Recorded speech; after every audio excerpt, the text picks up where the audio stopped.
Hello and good morning to everyone दोस्तों। कैसे आप लोग? स्वागत करता हूं मैं आपका आपके अपने प्लेटफॉर्म A1IS यूट्यूब चैनल पे। आज हम लोग 25th ऑफ दिसंबर के कुछ इंपॉर्टेंट करंट अफेयर्स को देखेंगे, है ना। 24th ऑफ दिसंबर तक के सारे करंट अफेयर्स हो चुके हैं, इसलिए जो भी स्टूडेंट नया है वो सारे लेक्चर्स देखेगा। हम लोगों ने करंट को स्टैटिक से लिंक करके पढ़ा है, ठीक है। आज हम लोग 25 दिसंबर में कुछ ये करंट अफेयर्स देखेंगे, बहुत सारे करंट अफेयर्स हैं तो आज हम लोग देखने वाले हैं। बट उससे पहले एक बार 24 दिसंबर के कुछ क्वेश्चंस मैंने आपको टेलीग्राम पे दिए थे। टेलीग्राम का नाम @A1IS से सर्च करेंगे टेलीग्राम पे तो आपको मिल जाएगा, और यहाँ से आपको सारे क्वेश्चंस मैंने दिए हुए थे, बहुत ही इंपॉर्टेंट क्वेश्चंस हैं। ये सारे क्वेश्चंस आपके 24th दिसंबर के करंट अफेयर्स से थे, ठीक है। ये सारे क्वेश्चन सॉल्व करेंगे और फिर हम लोग को आगे बढ़ना है, 25 दिसंबर का स्टार्ट करना है, ठीक है। एक एक करके पहला देखते हैं। पहला क्वेश्चन क्या है?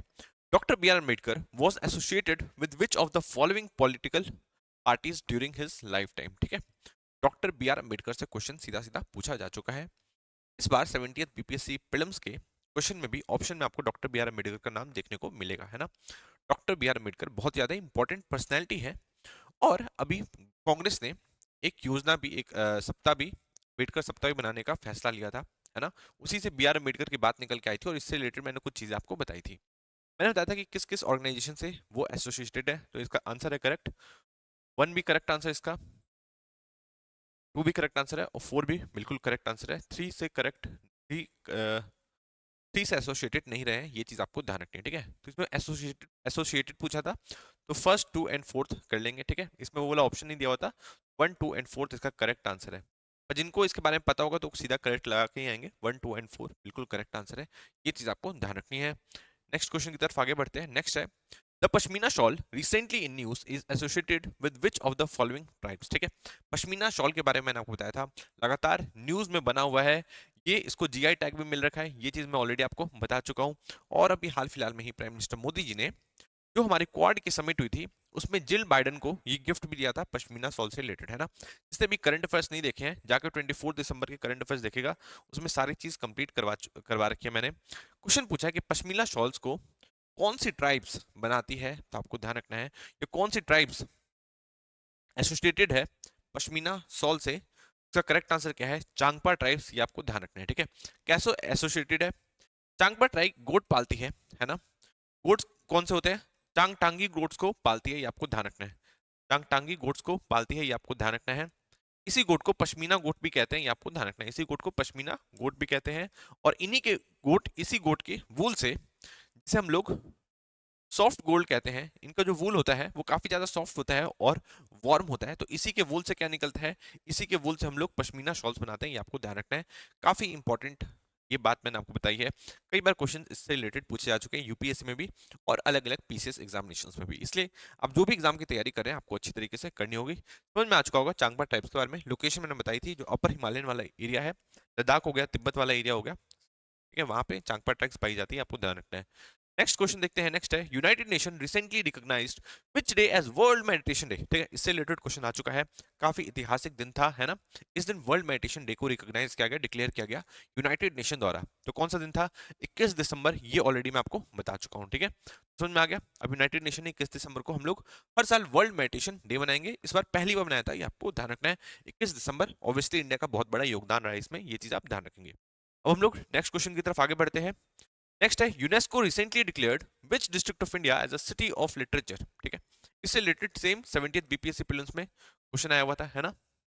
ये क्वेश्चन आया हुआ था, आपको देखना होगा, ये क्वेश्चन पूछा जा चुका है आपसे।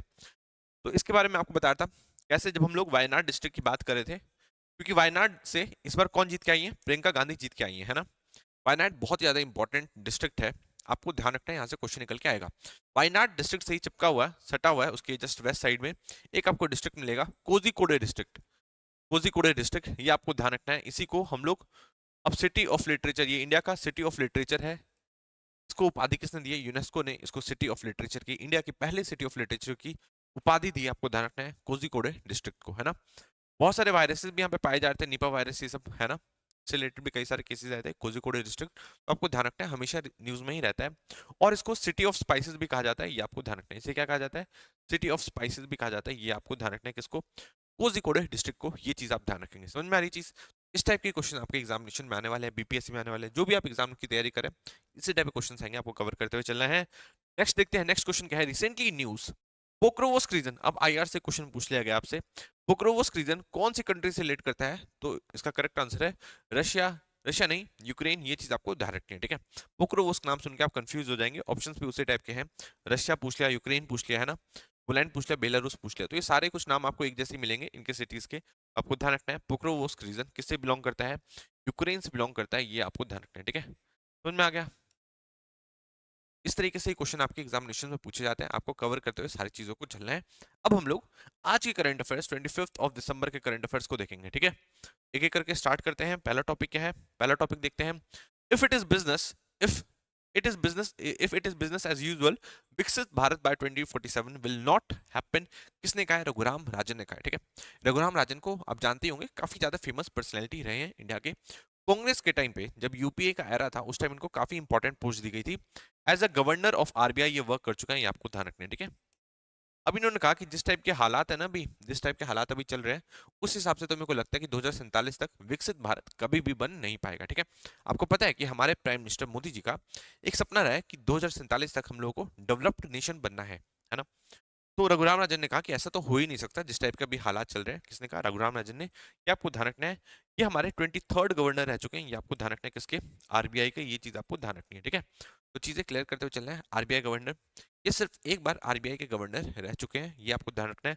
2013 से 2016 तक ये रहने वाले थे, पर आई थिंक 2015 में ही फिर ये छोड़ के कहीं चले गए थे, कहीं कोई उनकी दूसरी पोस्ट मिल गई थी। ये चीज आपको ध्यान रखना है रघुराम राजन के बारे में, है ना।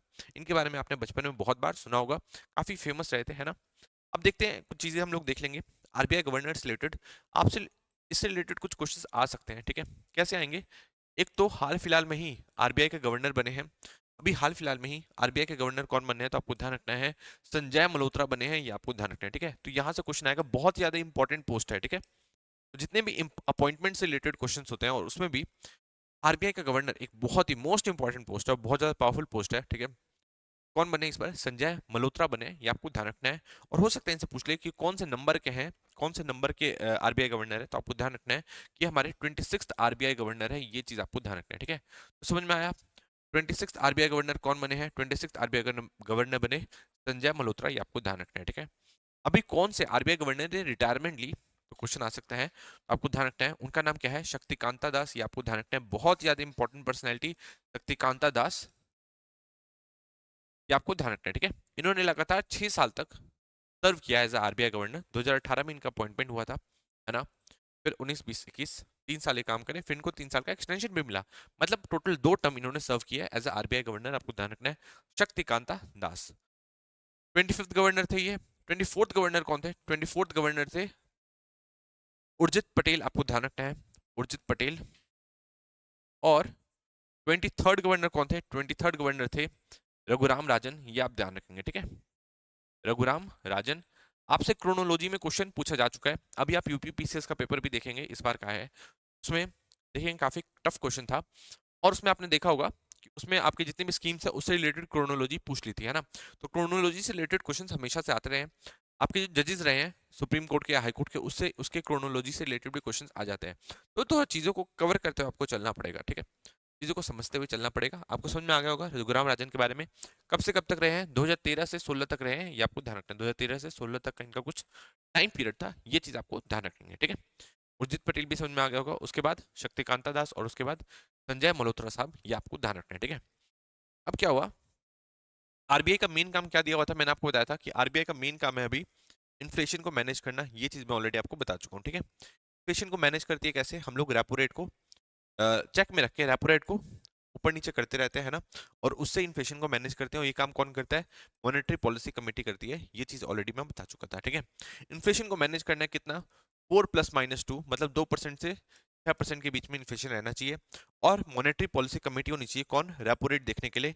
ये सारी बात कहाँ पे लिखी गई है? ये सारी बात लिखी गई है फाइनेंस एक्ट 2016 में, फाइनेंस एक्ट 2016 में लिखी गई थी, ठीक है। फाइनेंस एक्ट 2016 के तहत आरबीआई एक्ट 1934 में कुछ बदलाव किए गए थे, और उसमें ये दोनों चीजें ऐड कर दी गई थी, इन्फ्लेशन को टारगेट करना है और मॉनेटरी पॉलिसी कमेटी होगी जो कि एक स्टैट्यूटरी बॉडी है। ये चीज ऐड कर दी गई थी किसमें? कॉन्स्टिट्यूशन में नहीं, आरबीआई एक्ट 1934 में, ये चीज आपको ध्यान रखनी है, ठीक है। तो आई थिंक आप ये सारी चीज समझ पा रहे होंगे किसके बारे में? इन्फ्लेशन के बारे में। न्यूज क्या है? न्यूज यही है, इन्फ्लेशन से रिलेटेड हमेशा से बहुत ज्यादा विरोध में रहते हैं जो आरबीआई के पूर्व गवर्नर हैं रघुराम राजन, हमेशा से विरोध में रहे हैं और ये कांग्रेस के टाइम पे भी हुए थे, और पता नहीं इनको अलग से भी है कुछ, ठीक है। इन्होंने बोला कि 2047 तक तो नहीं हो पाया था, नहीं हो पाएगा। प्लस इन्होंने ये भी बात कही कि हम लोगों को इन्फ्लेशन के अंदर, जैसे इन्फ्लेशन भी बहुत अलग अलग टाइप के होते हैं, है ना, उसमें एक हेडलाइन इन्फ्लेशन भी होता है।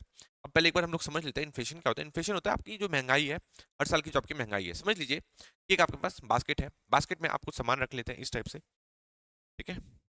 एक मिनट, आपको पिक्चर दिखा देता हूँ। बास्केट में आप कुछ सामान रख लेते हैं जो आपकी जरूरी की सामान है, ठीक है। जैसे कि आपका खाना पीना हो गया, है ना, आपका घर हो गया, आपका ट्रांसपोर्टेशन हो गया, मेडिकल फैसिलिटीज हो गई, इलेक्ट्रॉनिक्स हो गया, फूड हो गया, और एनर्जी होगी। एनर्जी कुछ भी हो सकता है, ऑयल हो गया, इलेक्ट्रिसिटी कुछ भी हो गया, ठीक है। ये सारी चीजें किस चीज में हो गई आपके, ये हो गए आपकी एक टोकरी में। इस टोकरी में समझ लो, ये टोकरी खरीदने के लिए अभी आपको 100 रुपए देने पड़ रहे हैं, और अगले साल यही टोकरी खरीदने के लिए सेम यही सारी चीज आपको 104 रुपए देने पड़ रहे हैं। तो आपको अभी देने पड़ रहे हैं 100 रुपए इस साल, और अगले साल यही टोकरी खरीदने के लिए आपको 104 रुपए देने पड़ रहे हैं। मतलब कि 4% की महंगाई बढ़ गई, 4 रुपए की महंगाई बढ़ गई है। ये चीज आपको ध्यान रखनी है। ये क्या है, इन्फ्लेशन है, ये चीज आप ध्यान रखेंगे, ठीक है। अब इन्फ्लेशन के अंदर भी बहुत सारे अलग अलग टाइप के इन्फ्लेशन होते हैं, ठीक है। उसमें मैं आपको प्रमुख दो चीजें बताने वाला हूँ आज के दिन, ठीक है। एक हो गया हेडलाइन इन्फ्लेशन, यहाँ से देखो भाई बीपीएससी में क्वेश्चन आ सकता है, इसलिए आपको ध्यान रखना है। इन्फ्लेशन एक बहुत ही ज्यादा इंपॉर्टेंट टॉपिक हो सकता है आपके एग्जाम पर्सपेक्टिव से, ठीक है। एक हो गया हेडलाइन इन्फ्लेशन और एक हो गया कोर इन्फ्लेशन, ये आपको ध्यान रखना है, ठीक है। हेडलाइन इन्फ्लेशन और कोर इन्फ्लेशन ये आपको ध्यान रखना है। हेडलाइन इन्फ्लेशन में क्या होता है, हेडलाइन इन्फ्लेशन में ये सारी चीजें आप ले लोगे, ठीक है। एक टोकरी में ये सारी चीजें डाल दो, तो इसे कहेंगे हम लोग हेडलाइन इन्फ्लेशन, ये आपको ध्यान रखना है। क्या कहेंगे, हेडलाइन इन्फ्लेशन, ये चीज आप ध्यान रखेंगे, ठीक है। अब इसी में से आप मेन चीजें हटा दो, फूड हटा दो, मेन चीजें नहीं, फूड और एनर्जी को हटा दो, ठीक है। तो वो क्या हो जाएगा, कोर इन्फ्लेशन हो जाएगा, ये आपको ध्यान रखना है, ठीक है। तो एक तो हो गया कोर इन्फ्लेशन। कोर इन्फ्लेशन क्या हो गया, आपकी फूड और एनर्जी को छोड़ के, फूड और एनर्जी को छोड़ के सारी चीजें आप एक टोकरी में डाल दोगे, तो वो हो गया कोर इन्फ्लेशन। अभी क्यों इसको हटाया जाता है इसके बारे में आगे बात करूंगा। अभी के लिए समझिए कि अगर फूड और एनर्जी को छोड़ दें तो उसे कहेंगे हम लोग कोर इन्फ्लेशन। और हेडलाइन इन्फ्लेशन क्या होगा, हेडलाइन इन्फ्लेशन क्या होगा, जब कोर इन्फ्लेशन में ही, ठीक है, क्योंकि इसमें तो सारी चीजें हैं ही, इसमें फूड भी डाल दें और एनर्जी भी डाल दें, तो इसे क्या कहेंगे हम लोग, हेडलाइन इन्फ्लेशन कहेंगे। ये चीज आपको ध्यान रखनी है, ठीक है। आई थिंक आप ये सारी चीज समझ चुके होंगे किसके बारे में, हेडलाइन इन्फ्लेशन के बारे में और कोर इन्फ्लेशन के बारे में, है ना। तो आप ये सोचो कि यार इसको छोड़ना ही क्यों है, तो आप ये समझो कि यार जो फूड है और जो एनर्जी है, इसके जो प्राइसेस है लगातार बहुत ज्यादा ऊपर नीचे होते रहते हैं, ठीक है। इससे ज्यादा इन्फ्लेशन टारगेट करने में बहुत सारी प्रॉब्लम हो सकती है। हो सकता है कि हर चीज की जो महंगाई है, हर चीज में महंगाई नहीं बढ़ी हो, बट सिर्फ फूड का ही प्राइसेस बहुत ज्यादा बढ़ गए होंगे, प्याज बहुत ज्यादा बढ़ गया है, एनर्जी बहुत ज्यादा बढ़ गई है, ठीक है, इलेक्ट्रिसिटी बहुत ज्यादा बढ़ गया है। तो ऐसा हो सकता है, ठीक है, कि सारे प्राइसेस मतलब ठीक ठाक हो, इसी में ज्यादा इन्फ्लेशन नहीं हो, बट इन दो पर्टिकुलर चीज में ज्यादा इन्फ्लेशन हो, तो इसलिए इनको अलग अलग भी देखा जाता है, ठीक है। अब हाल ही फिलहाल में ही बहुत सारे जो बुद्धिजीवी थे उन्होंने कहा था इसको, शक्तिकांता दास जी को, ठीक है, कि आप इन्फ्लेशन को टारगेट करते हो, ये आपका काम है, तो आप एक काम करो, आप सिर्फ इनको टारगेट करो ना, इसके पीछे जाने की जरूरत ही क्या है, इसको छोड़ दो, क्योंकि इसमें तो हमेशा वॉलेटिलिटी बहुत ज्यादा रहती है, ठीक है। तो आपका जो टाइम है ना सारा इसी में वेस्ट हो जाता है, इसी को मैनेज करने में। इससे जो आप और सारे सेक्टर्स पे ज्यादा ध्यान नहीं दे पाते, तो आप एक काम करो, इनको छोड़ दो। ये सुझाव भी सुनने में अच्छा लग रहा होगा, बट शक्तिकांता दास जी ने एक प्रेस कॉन्फ्रेंस में एक जवाब दिया था कि भाई इनको जब छोड़ देंगे तो इसको मैनेज करके हम लोग करें क्या, है ना, क्योंकि लोग तो इसी को ज्यादा यूज कर रहे हैं, और ये चीज बहुत ज्यादा महत्वपूर्ण है इंडिया के लोगों के लिए। तो अगर हम लोग इसको मैनेज नहीं करेंगे तो इन सबको मैनेज करके करें क्या, क्योंकि उसमें तो इन्फ्लेशन नहीं है ना। मेन इन्फ्लेशन तो यहाँ से आ रहा है, तो मेन मैनेज ही से करना है, तो हम लोग इसको कैसे छोड़ सकते हैं, ये बात इन्होंने कही। और यही बात सेम बात अभी दोहराई किसने, रघुराम राजन ने। ये आपको ध्यान रखना है, हमेशा बहुत ही ज्यादा इनका कॉन्ट्राडिक्टिंग व्यूज रहता है किससे, गवर्नमेंट से, गवर्नमेंट ऑफ इंडिया से अभी की। बट अभी इसमें इन्होंने साथ देते हुए नजर आए हैं किसके, गवर्नमेंट ऑफ इंडिया का, कि मेन चीज क्या है कि फूड इन्फ्लेशन को आप संभालो और एनर्जी इन्फ्लेशन को संभालो। साथ में इन्होंने ये भी बात कही कि हम लोग पर इन्फ्लेशन को संभालने में अभी असफल रहे हैं, ये आपको ध्यान रखना है, ठीक है।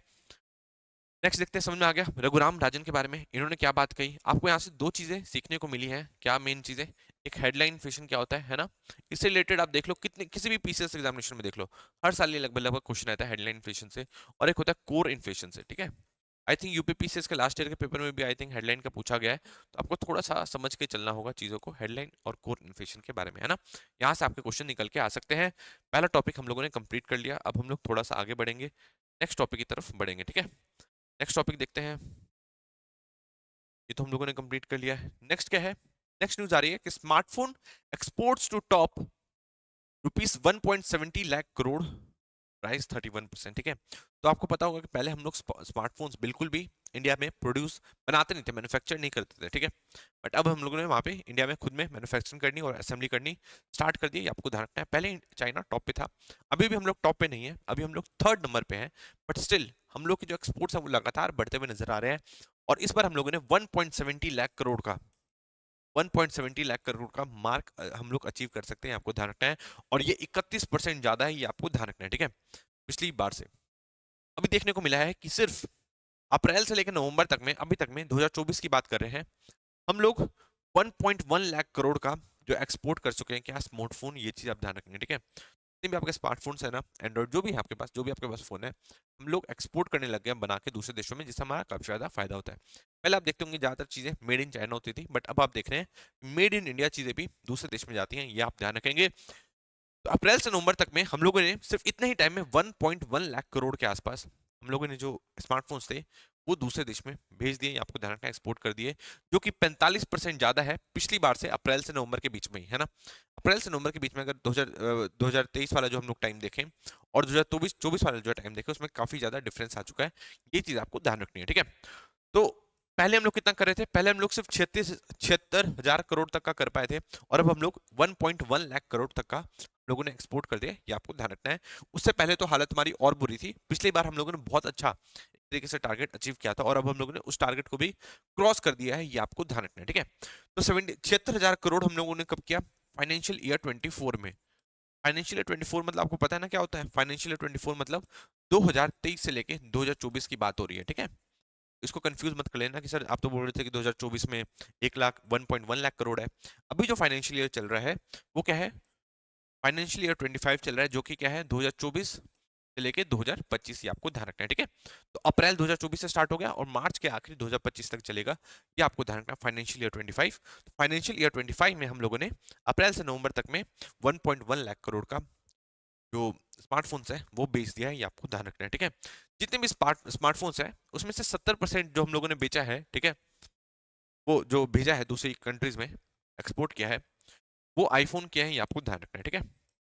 आईफोन किया है, और आईफोन की एक कंपनी है, ठीक है, जो मतलब जो एप्पल के प्रोडक्ट्स बनाती है, वो है फॉक्सकॉन, मैन्युफैक्चर करती है कहाँ पे, तमिलनाडु में, आपको ध्यान रखना है। तो जो सबसे ज्यादा जो फोन्स गए हैं इंडिया से, तो कहाँ से गए हैं, तमिलनाडु से, ये आपको ध्यान रखना है, ठीक है।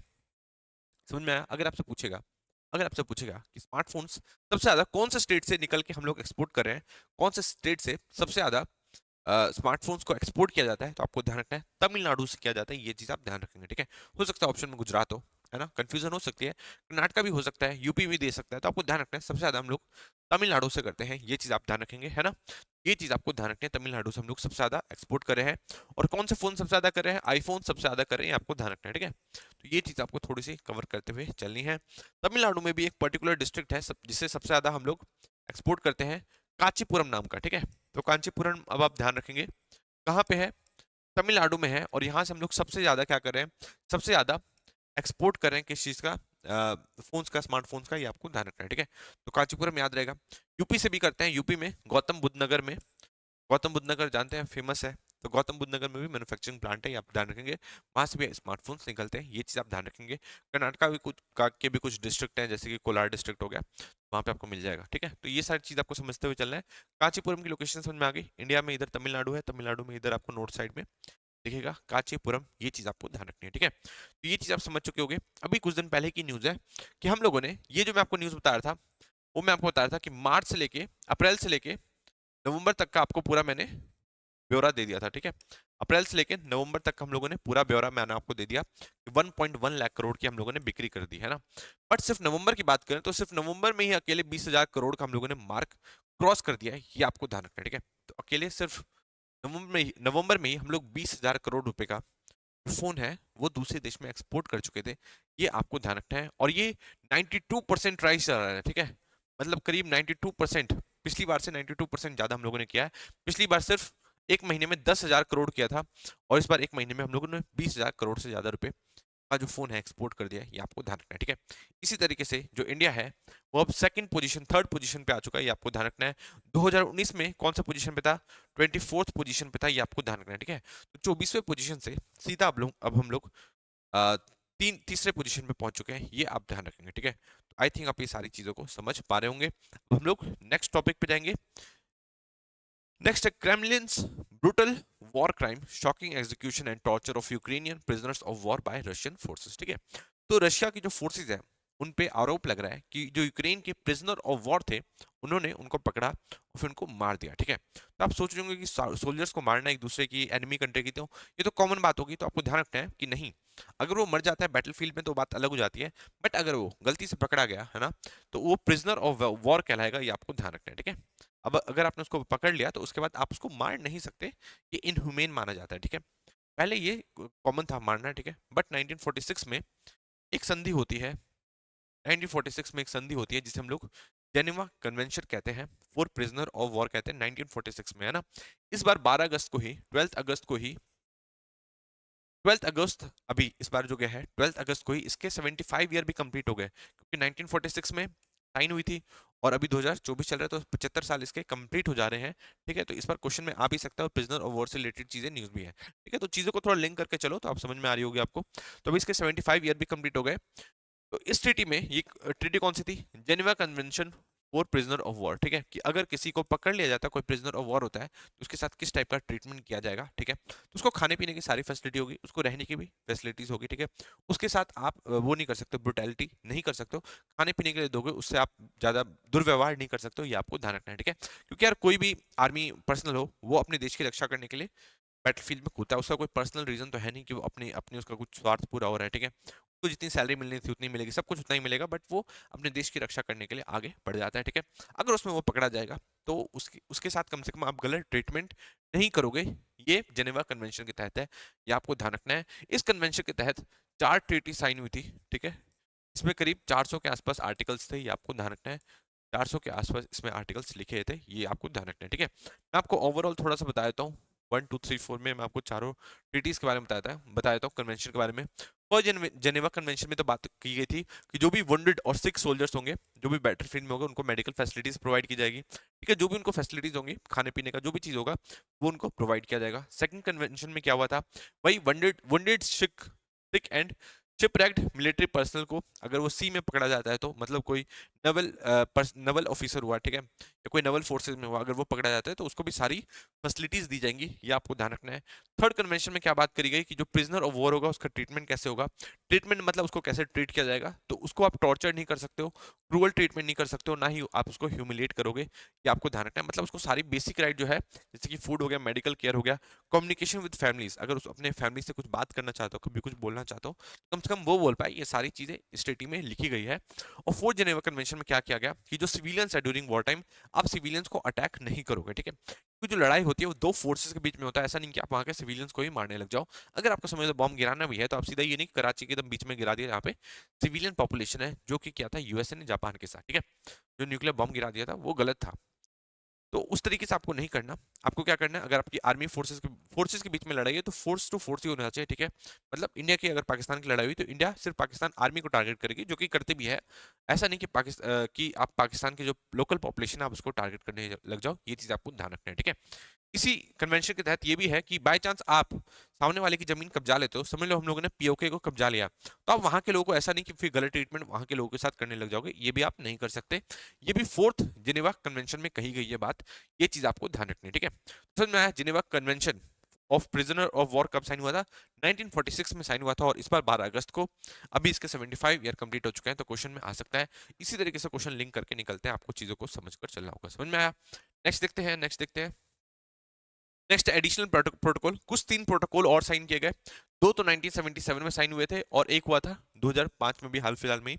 इसमें क्या किया गया कि जो भी इंटरनेशनल कन्फ्लिक्ट है, जैसे कि सिविल वॉर, ये इन सब के लिए होता है। ये जो 3 प्रोटोकॉल और साइन किए गए थे, ये आपको ध्यान रखना है। ठीक है, मुद्दे की बात यही है कि Geneva convention of prisoner of war कब साइन हुआ? तो 1946 में साइन हुआ, और वो एक तरीके से प्रिजनर ऑफ वॉर के साथ किस टाइप का ट्रीटमेंट होगा, किस टाइप का ट्रीटमेंट जो कंट्रीज करेगी, ये सारी बातें इसमें लिखी गई है, ये आपको ध्यान रखना है। ठीक है, इसलिए जब आपने ये बोला केस सुना होगा अभिनंदन वाला, जब वो पकड़े गए थे कहाँ पे, पाकिस्तान में, है ना, जब वो उन्होंने उनकी जो एयरफोर्स है उसको टारगेट करने का मन बना लिया था, उनके पीछे पीछे चल पड़े थे। ठीक है, तो फिर पाकिस्तान में जाकर लैंड किए और फिर उनको पकड़ लिया गया। तो पाकिस्तान उनके साथ इनह्यूमेन ट्रीटमेंट कर भी नहीं सकता था, क्यों? क्योंकि जिनेवा कन्वेंशन का वो उल्लंघन होता है, ठीक है। और ये सारी बातों को बहुत जोर शोर से इंडिया उठा रहा था पूरे वर्ल्ड के अंदर, ये चीज आप ध्यान रखेंगे, ठीक है। तो इस तरीके से आप चीजों को समझ के चलेंगे। इसलिए बार बार न्यूज में भी आपने सुना होगा कि जिनेवा कन्वेंशन का उल्लंघन होगा, इस टाइप की बात आपने सुनी होगी। तो इसी जिनेवा कन्वेंशन की बात कर रहे थे, ये आपको ध्यान रखना है, ठीक है। अब हम लोग नेक्स्ट न्यूज की तरफ आगे बढ़ेंगे। नेक्स्ट न्यूज देखते हैं। आपने सुना होगा, क्या बोलते हैं, क्रिसमस में एक अटैक हुआ कहाँ पे, जर्मनी में, जहाँ पे एक कार आई, उसने कई सारे लोगों को कुचल के चले गए। आई थिंक 200 के आसपास लोग इंजर्ड थे, ठीक है। उसमें से 7 इंडियंस भी थे, आपको पता होगा, ठीक है। अब जर्मनी में क्योंकि वो माइग्रेट होकर आया था दूसरी कंट्री से, वो सऊदी अरेबिया से वो व्यक्ति आया हुआ था, तो उसकी वजह से जर्मनी में जो फार राइट जो लोग हैं, जो बहुत ज़्यादा एक्सट्रीमिस्ट है, जो वाइट पीपल हैं, वाइट पीपल नहीं कहेंगे, जो जर्मनी के रहने वाले हैं, तो वो लोग एकदम से जो बाहर वाले जो लोग हैं उनके खिलाफ बोलने लगे, ये आपको ध्यान रखना है, ठीक है। और कई सारे अलग अलग टाइप के प्रोटेस्ट चल रहे हैं कहाँ पे, जर्मनी के अंदर। ये चीज़ आप ध्यान रखें, क्योंकि वो जो डॉक्टर निकला वो सऊदी अरेबिया से उसका कनेक्शन निकला था, इसलिए, ठीक है। हालांकि वो अपनी कंट्री को भी ऐसा नहीं कि बहुत ज्यादा प्यार करता, अपनी कंट्री को भी हेट ही करता था, ये आपको ध्यान रखना है। नेक्स्ट देखते हैं। Trump threatens to regain control of Panama canal over ridiculous fees by US, ठीक है। यूएसए का कहना है कि भाई एक पनामा कैनाल के बारे में आप जानते होंगे, नहीं जानते तो मैं भी आपको लोकेशन दिखा देता हूँ, ठीक है। तो ये कैनाल है, इसको यूएसए ने ही बनाया था।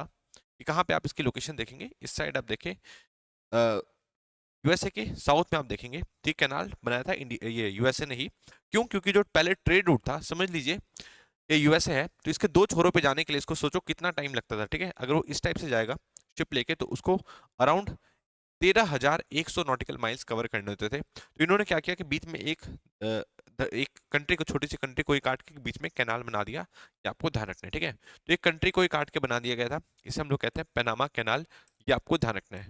किसने बनाया था? यूएसए ने बनाया था, ये चीज आप ध्यान रखेंगे। पनामा ने नहीं बनाया था, ये चीज आप ध्यान रखेंगे, ठीक है। इसको बना के 1914 में कंप्लीट कर लिया, और यूएसए ने करा क्या कि यहाँ से अब इनके लिए जाने का रास्ता हो गया था ईजी, ठीक है। इसलिए इन्होंने क्या किया कि यहाँ पे कैनाल बना दिया, मैन मेड कैनाल बना दिया था, ये आपको ध्यान रखना है। अब यूएसए का कहना है कि भाई हम लोगों ने ये सब काम किया था, ठीक है, और हम लोगों ने फिर आपको हैंड ओवर कर दिया, अब आप लोग इसको मैनेज करते हो और इस पे आप फीस भी कमाते हो, ठीक है। तो सारी जो कंट्रीज है उससे तो आप फीस कमाओ, पर कम से कम यूएसए से तो कम फीस कमाओ, क्योंकि हम लोगों ने ये कैनाल बनाया है और साथ में हम लोगों ने इसका कंट्रोल भी आपको दे दिया, तो कम से कम आप हमारे लिए कम तो करो। बट इन्होंने कम नहीं, उतनी फी लगाते होंगे इन पे, यूएसए पे। तो इन्होंने क्या कहा कि अब पनामा कैनाल को हम लोग ही ऑक्यूपाई कर लेंगे, ठीक है। किसने कहा है? डोनाल्ड ट्रंप ने कहा है, ये आपको ध्यान रखना है। डोनाल्ड ट्रंप अभी बहुत ही एग्रेसिव मोड में है, आपको पता ही है, सबके बारे में ही कुछ ना कुछ कह रहे हैं। ट्रूडो को तो उन्होंने एकदम कहीं का नहीं छोड़ा, ट्रूडो को वो गवर्नर ऑफ कनाडा कह रहे हैं, ये आप जानते ही हैं, ठीक है। ग्रीनलैंड को ऑक्यूपाई करने की बात कर रहे हैं, ठीक है। अलग अलग आइलैंड्स के बारे में बोल रहे हैं कि इस पर अटैक कर देंगे, उस पर अटैक कर देंगे। अब बोल रहे हैं कि पनामा को भी वो ऑक्यूपाई कर लेंगे, ठीक है। तो ये सारी बातें चल रही हैं किसकी तरफ से? डोनाल्ड ट्रंप की तरफ से, ये आपको ध्यान रखना है। तो समझ में आया पनामा कैनाल कहाँ पे है? ये नॉर्थ अमेरिका और साउथ अमेरिका के बीच में, इससे काफी ज्यादा डिस्टेंस कम हो जाता है और यहाँ से बहुत सारे अलग अलग शिप्स भी गुजरती है, ये आपको ध्यान रखना है। जिनको भी ट्रेड करना है ये चीज आप ध्यान रखेंगे, ठीक है। जैसे कि एक स्विज कैनाल आपने सुना होगा, स्विज कैनाल के बारे में आप सुने होंगे। स्विज कैनाल बहुत ज्यादा इंपॉर्टेंट है ना, स्विज कैनाल बहुत ज्यादा इंपॉर्टेंट है ट्रेड के लिए, तो वैसे ही पनामा कैनाल हो गया, ये आपको ध्यान रखना है, ठीक है। पनामा कैनाल हो गया, ये आपको ध्यान रखना है। स्विज कैनाल को कौन ओन करता है, मतलब इसको कौन कंट्रोल करता है? इसको इजिप्ट कंट्रोल करता है, ये आपको ध्यान रखना है। और पनामा कैनाल को कौन करता है? पनामा, रिपब्लिक ऑफ पनामा करता है, ये आपको ध्यान रखना है, ठीक है। अब इसकी हिस्ट्री थोड़ी जान लेते हैं कि 1914 में, 1914 में इसे बना के तैयार कर दिया गया था, अगस्त 1914 तक। किसने? यूएसए ने बना के तैयार कर दिया था, ये आपको ध्यान रखना है। ये मैनमेड है, ये भी आपको ध्यान रखना है। ये हो सकता है आपके क्वेश्चन में आए कि नेचुरली बना हुआ था, तो आपको ध्यान रखना है, नहीं ये मैनमेड है, आपको ध्यान रखना है। 1914 से 1979 तक इसको अकेले यूएसए ही कंट्रोल करता था, आपको ध्यान रखना है, ठीक है। यूएसए का पूरा कंट्रोल था इस पे, जो कंट्रोल की बात अभी यूएसए कर रहा है, इसका कंट्रोल पहले भी रह चुका है पनामा कैनाल पे, और एक तरीके से पूरे ट्रेड रूट को डोमिनेट करता था कौन? यूएसए को, ये चीज आप ध्यान रखेंगे, ठीक है। 1914 से 1979 तक, 1979 में इन्होंने ये सारी पावर किसको दे दी? एक पनामा कैनाल कमीशन नाम की कमीशन बनाई गई, ठीक है, जिसमें यूएसए के लोग थे और यूएसए की तरफ से कुछ रिप्रेजेंटेटिव थे और कुछ पनामा जो कंट्री है उसकी तरफ से कुछ रिप्रेजेंटेटिव थे, और इन्होंने एक ये पनामा कैनाल कमीशन बनाया, ये आपको ध्यान रखना है इस कमीशन का नाम, ठीक है। तो अभी सारी पावर, जो ट्रेड रूट को कंट्रोल करने की सारी पावर किसके पास आ गई? पनामा कैनाल कमीशन के पास आ गई 1999 तक, ठीक है। तो 1979 से 1999 तक, अब ध्यान रखेंगे 1914 में बन के तैयार हो गया, 1914 से 1979 तक इसके पास रहा, यूएसए के पास रहा, ये आपको ध्यान रखना है। और फिर 1979 से 1999 के पास किसके पास रहा, ये पनामा कमीशन के पास रहा, ठीक है, पनामा कैनाल कमीशन के पास रहा। और उसके बाद 1999 में पूरी तरीके से यूएसए ने पनामा को ये पावर दे दी कि भाई अब आप ही संभालो, ठीक है, इस पे आप कुछ फीस लगाना और फीस से आपको कुछ फायदा भी होगा। किसने कह दिया, यूएसए ने कह दिया, ये आपको ध्यान रखना है, ठीक है। बट अब डोनाल्ड ट्रंप को ये सारी चीज रास नहीं आ रही, उन्होंने कहा कि भाई आप हमसे उतनी फीस कैसे ले सकते हो, सारी कंट्री से तो लो, हमसे उतनी फीस आपको नहीं लेनी चाहिए, अगर आप इसे कंटिन्यू रखोगे तो हम पनामा को ही ऑक्यूपाई कर लेंगे फिर से। किसने कहा, डोनाल्ड ट्रंप ने कहा। आपको ध्यान रखना है, काफी ज्यादा एग्रेसिव मोड में हो रखे हैं, ये चीज आप ध्यान रखेंगे, ठीक है। तो चीज आपको समझ में आई कि नहीं आई, इसका जो पूरा डिस्टेंस है पनामा का 40 माइल्स का है, ये आपको ध्यान रखना है। और इसके बारे में कल भी मैं आपसे और भी कुछ चीजें बात करूंगा, ठीक है। अभी के लिए आप क्या करेंगे, आज जाकर एक वीडियो देखेंगे पनामा कैनाल से बोट्स को पास होते हुए, ठीक है। वहां पे आपको बहुत ही आइकॉनिक व्यू देखने को मिलेगा। वहां पे क्या होता है कि वाटर का जो लेवल है उसको ऊपर नीचे किया जाता है, ठीक है, क्योंकि इसमें दो सी सामने आ रही है, ठीक है, दो सी सामने आ रही है, पैसिफिक सी और अटलांटिक सी, ठीक है। और इन दोनों का जो एलिवेशन है सेम नहीं है, तो एलिवेशन को एडजस्ट करने के लिए ताकि बोट आराम से पास हो पाए, यहाँ पे जो वाटर लेवल है उसको ऊपर नीचे किया जाता है। तो एक बार आप देखेंगे वीडियो में, आपको काफी ज्यादा आइकॉनिक लगेगा, ठीक है। ये देखें, फिर हम लोग कल फिर से एक बार पनामा कैनाल के बारे में बात करेंगे। अभी के लिए हम लोग आगे बढ़ते हैं। समझ में आ गया पनामा कैनाल की लोकेशन कहाँ पे, नॉर्थ अमेरिका और साउथ अमेरिका के बीच में, ये चीज आपको ध्यान रखना है। और पनामा कैनाल कमीशन भी आप समझ चुके होंगे। ये सारे क्वेश्चन जो है आपके क्वेश्चन बन सकते हैं और आपके सामने आ सकते हैं, तो इसको आपको कवर करते हुए चलना है, ठीक है। नेक्स्ट है, after US China struggles will Starbucks पे द प्राइस इन इंडिया, ठीक है। तो आपको पता है कि यूएसए में प्रोटेस्ट चल रहा है स्टारबक्स रिलेटेड, है ना, मैंने आपको बताया था कि यूएसए में प्रोटेस्ट चल रहा है स्टारबक्स से रिलेटेड, सॉरी, ठीक है, नीचे गिर गया तो कोई बात नहीं। तो यूएसए में प्रोटेस्ट चल रहा है, स्टारबक्स के जो वर्कर्स थे वो सामने आ गए कि भाई हम लोगों की जो वो है सैलरी है थोड़ी सी बढ़ाई जाए। तो ये हर जगह स्टारबक्स को ये प्रॉब्लम फेस करने को मिल रही है, ये आपको ध्यान रखना है, ठीक है। नेक्स्ट न्यूज देखते हैं। नेक्स्ट न्यूज क्या है, Allu Arjun refuse to leave even after the was even after he was told of women's death, ठीक है। तो आपको पता है ये साउथ के सुपरस्टार हैं, इनकी अभी जो मूवी भी आई पुष्पा टू, अभी ये घुस गए थे किसी सिनेमा हॉल में, वहां पे स्टैम्पेड वाली सिचुएशन बन गई, उसकी वजह से एक महिला की मौत भी हो गई थी, आपको ध्यान रखना है, ठीक है।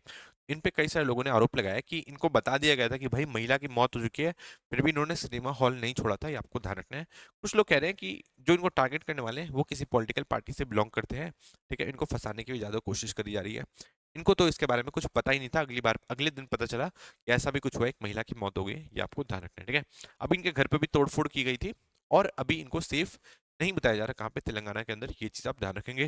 नेक्स्ट न्यूज की तरफ आगे बढ़ते हैं। नेक्स्ट क्या है, fraudster opens online account in Sunny Leone's name, get 1000 monthly under government scheme, ठीक है। तो अब ये न्यूज क्या है, न्यूज आई है कि एक व्यक्ति था कहाँ का, छत्तीसगढ़ का, उसने बहुत ही गजब का काम किया। उसको एक स्कीम से फायदा उठाना था। स्कीम का नाम आप देखेंगे, स्कीम का नाम क्या है, एक बार स्कीम का नाम देखेंगे, महातारी वंदन योजना, ठीक है। इसके बारे में मैं एक बार पहले बात कर चुका हूँ, महातारी वंदन योजना के बारे में। ये है छत्तीसगढ़ की स्कीम, ठीक है। अब इस स्कीम का इसको फायदा उठाना था, पर इस स्कीम का फायदा कौन उठा सकता है, इस स्कीम का फायदा सिर्फ वुमेन ही उठा सकती है, ये आपको ध्यान रखना है, ठीक है। तो अब इसने क्या किया कि वुमेन की जगह सनी लियोनी का नाम डाल दिया और उससे इसके बैंक में 1000 रुपए भी हर महीने आते थे। इसने उसके हस्बैंड का भी नाम दे दिया, यहाँ यहाँ पे दिया हुआ नहीं है, उसका नाम मुझे अभी बताने की ज्यादा जरूरत भी नहीं है, तो आपको ध्यान रखना है। 1000 रुपए इसके अकाउंट में आते रहे 8-9 महीने तक और इसका फायदा उठाता था ये छत्तीसगढ़ का व्यक्ति, आपको ध्यान रखना है, ठीक है। महातारी वंदन योजना ये क्या है, इसके बारे में आपको पता होगा कि ये सिर्फ महिलाओं के लिए ही है। महातारी वंदन योजना कहाँ की स्कीम है, ये छत्तीसगढ़ की स्कीम है। और इसके बारे में आप ये भी ध्यान रखेंगे, छत्तीसगढ़ की स्कीम है, जो भी मैरिड महिलाएं हैं जो कि 21 साल क्रॉस कर चुकी हैं, 21 साल या 21 साल क्रॉस कर चुकी हैं, अब उनको 1000 रुपए दिए जाएंगे हर महीने। ये महातारी वंदन योजना के तहत है, कहाँ पे, छत्तीसगढ़ में। ये चीज आपको ध्यान रखनी है, ठीक है। इससे एक तरीके से वुमेन एम्पावरमेंट भी हो रहा है और 21 साल की जितनी महिलाएं जो कि मैरिड है सिर्फ उनको मिलेगा क्या, 1000 रुपए हर महीने, ये आपको ध्यान रखना है छत्तीसगढ़ में। ये चीज आप ध्यान रखेंगे, ठीक है। तो ये चीज आप समझ रहे होंगे, महातारी वंदन योजना, अब आप बोलेंगे नहीं कहाँ की है, छत्तीसगढ़ की है। और इससे एक व्यक्ति ने सनी लियोनी के नाम पे फायदा भी उठाने की कोशिश की है, ये आपको ध्यान रखना है। नेक्स्ट न्यूज देखते हैं। नेक्स्ट न्यूज देखते हैं, ये जो व्यक्ति था ये बस्तर डिस्ट्रिक्ट का था। नेक्स्ट है संभल के एमपी जियाउर रहमान, इन पे आरोप लगा था इन्होंने 1.9 करोड़ की चोरी करी, किसकी, बिजली की, ठीक है। बहुत दिनों से बिजली चला रहे थे, जितना इनके लिए एलोकेटेड था उससे ज्यादा चला रहे थे, ठीक है। समाजवादी पार्टी से बिलोंग करते हैं और अब इन पे कहा गया कि अगर आप पैसे पे नहीं करते तो आपकी जो प्रॉपर्टी है उसको हम लोग अटैच कर लेंगे, ये आपको ध्यान रखना है, ठीक है। संभल के बारे में मैंने आपको बताया था, शाही जामा मस्जिद के बारे में। बहुत ही ज्यादा इंपॉर्टेंट है। किसने बनाया था? मीर हिंदू बेग ने बनाया था। कब बनाया था? वो बाबर का जनरल था, ठीक है, उनके बारे में आप ध्यान रखेंगे। क्वेश्चन आ सकता है, लगातार ही न्यूज में रहा है, तो चीजों को छोड़ के आपको नहीं चलना। मीर हिंदू बेग आपको ध्यान रखना है। और अभी संभल में कौन है? वहां के समाजवादी पार्टी से है एमपी, आपको ध्यान रखना है, जियाउर रहमान। इन्होंने, इनको आपने पार्लियामेंट में देखा होगा बैठे हुए। नेक्स्ट देखते हैं, नेक्स्ट न्यूज में क्या है। नेक्स्ट है, fourth bench institution shouldn't be retirement homes of civil servants. ये एक आर्टिकल छपा हुआ था, ठीक है।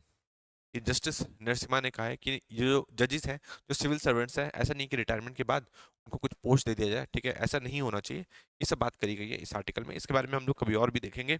अभी के लिए आगे बढ़ते हैं। आगे है, एक्स सुप्रीम कोर्ट जज Sanjay Kaul appointed member of Bahrain international commercial court, ठीक है। तो आपको पता है कि यार बहुत सारी कंट्री चाहती है कि उनके देश में इन्वेस्टमेंट आए, है ना। तो जो इन्वेस्टमेंट आने वाली जो कंपनी है, उनको आपकी कंट्री पे विश्वास भी होना चाहिए, ठीक है। जैसे कि चाइना है, चाइना बहुत सारी चीजें लिक्विडेटिव देता है, लोगों को फायदा होता है, ठीक है, कंपनीज को भी फायदा होता है। बट अभी आपने चाइना में देखा होगा कि जिस तरह के चाइना का काम है ना, कोई भी बड़ा बिजनेस बनने वाला होता है तो उसको तोड़ने फोड़ने लग जाता है, ये आपको पता है, ठीक है। वहाँ पे कम्युनिस्ट गवर्नमेंट की सरकार है, वहाँ पे कोर्ट वोट किसी की भी नहीं चलती है, कम्युनिस्ट पार्टी ऑफ इंडिया के तहत, कम्युनिस्ट पार्टी ऑफ चाइना के अलावा, ठीक है। तो अब आप जानते होंगे इसके बारे में। तो वैसे ही बहुत सारी ऑर्गेनाइजेशन बनाई जाती है ताकि ज़्यादा से ज़्यादा हम लोग फॉरेन इन्वेस्टमेंट को एक तरीके से ला पाए अपनी कंट्री में। तो बहरीन भी सेम उसी टाइप की करने की कोशिश कर रहा है, तो इसलिए वो एक डिस्प्यूट को रिजॉल्व करने के लिए एक फोरम तैयार कर रहा है, एक ऑर्गेनाइजेशन तैयार कर रहा है, आपको ध्यान रखना है, ठीक है। ये जो रिजोल्यूशन जो टीम होगी, इसमें टोटल 9 मेंबर होने वाले हैं। उस 9 मेंबर में से एक मेंबर होंगे हमारे सुप्रीम कोर्ट के एक्स जज संजय कौल, आपको ध्यान रखना है, ठीक है। ये हाल फिलहाल में 6 साल इन्होंने करीब किसमें बिताए? Supreme court, as a supreme court जज बिताए हैं। बहुत सारे इंपॉर्टेंट जजमेंट्स में ये शामिल भी रहे हैं, आपको ध्यान रखना है। और अब 2023 में दिसंबर में इनका रिटायरमेंट हुआ था, और अब ये बन गए हैं one of the member of Bahrain international commercial court, ये आपको ध्यान रखना है, ठीक है। इनको अपॉइंट किसने किया है? अपॉइंट किया है वहां के अमीर ने, वहां के किंग ने, हमद बिन ईसा अल खलीफा, ये आपको ध्यान रखना है। इन्होंने अपॉइंट किया किसको? संजय कौल को, ये आपको ध्यान रखना है, जो कि सुप्रीम कोर्ट के जज भी रहे हैं। क्वेश्चन यहाँ से आ सकता है, बहुत ज्यादा इंपॉर्टेंट, ठीक है। बहरीन, बहरीन से रिलेटेड ये क्वेश्चन आ सकता है, ठीक है। क्वेश्चन आ सकता है कि बहरीन इंटरनेशनल बीआईसीसी में अभी रिसेंटली किसको एज अ जज वहां पे शामिल होने का मौका मिला? तो किसको मिला? संजय कौल को मिला, जो कि सुप्रीम कोर्ट में भी रह चुके हैं, दिसंबर में ही रिटायर हुए हैं, ठीक है। तो चीज आपको समझ में आई। ये सब जो बहरीन है वो टीम बहरीन के तहत कर रहा है, ठीक है। जैसे कि हम लोग नहीं करते मेक इन इंडिया, एक पूरा एक थीम टाइप का बना लेते हैं, तो वैसे ही टीम बहरीन के तहत उन्होंने ये रेजोल्यूशन का जो एक सेटअप बनाने का कोशिश किया। इस सेटअप में, इस रेजोल्यूशन जो फ्रेमवर्क बना है, इसमें संजय कौल को भी जगह दी गई है, अभी ये वहां पे अपॉइंट हो गए हैं, ये आपको ध्यान रखना है, ठीक है। तो आई थिंक आप सारी चीजें समझ चुके होंगे। नेक्स्ट हम लोग देख लेते हैं, नेक्स्ट देख लेते हैं। बहरीन की लोकेशन तो आपको पता ही है, कतर और कुवैत के बीच में देखेंगे बहरीन है, ठीक है। कतर और कुवैत की लोकेशन पक्का याद रखना, कुवैत ऊपर है जिसका बॉर्डर लगेगा इराक के साथ, और कतर नीचे है, ये आपको ध्यान रखनी है। बहरीन की जो कैपिटल है वो क्या है? मनामा, ये आपको ध्यान रखना है, ठीक है। मनामा अगर आप ऑप्शन में देखेंगे और अगर आपको पता नहीं है कि मनामा कैपिटल है, तो आप कभी भी मनामा लगाएंगे ही नहीं। आपको लगेगा कि मनामा तो कुछ फॉरेन टाइप का, कुछ इस टाइप का नाम लग रहा है, कुछ वेस्टर्न टाइप का, तो ये वो मनामा किसी वेस्टर्न कंट्री का कैपिटल हो सकता है, पर बहरीन का तो नहीं होगा। तो आपको ध्यान रखना है बहरीन का कैपिटल क्या है? मनामा, ये चीज आप ध्यान रखेंगे, ठीक है। और हम लोग क्या जान सकते हैं संजय कौल के बारे में? ऐसा आप देख सकते हैं, आई थिंक उनका बीबीसी पे इंटरव्यू भी आया था, ठीक है। आप उसको देखेंगे, काफी अच्छा इंटरव्यू था, ठीक है। उसमें वो काफी जगह फंसे भी थे, क्योंकि उनसे पूछा गया था कोलेजियम सिस्टम के बारे में, ठीक है। तो उसमें वो काफी ज्यादा इधर उधर की बात करते हुए नजर आए, तो अगर आप देखना चाहें तो देख सकते हैं। नेक्स्ट न्यूज देखते हैं, काफी कुछ आपको सीखने को मिलेगा उसमें, ठीक है। ये देखते हैं, why the iconic yellow taxis of Kolkata will honk their last in March, ठीक है। ये लास्ट बार आपको देखने को मिलेगी मार्च में, ठीक है। पूरी तरीके तो इनका सफाया नहीं होगा।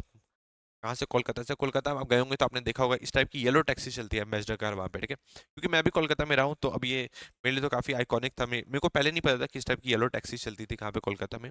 मैं गया तो मैंने इसको एक्सपीरियंस भी किया था, काफी मजा भी आता है। पर ये जो सारी गाड़ियां हैं, इसकी मैन्युफैक्चरिंग बंद हो चुकी है, ये आपको ध्यान रखना है। और अब ये बहुत ज्यादा, एक तो बहुत सारे इसके साथ प्रॉब्लम्स भी हैं, ये अपने पुराने स्टाइल में ही रहती हैं, ठीक है।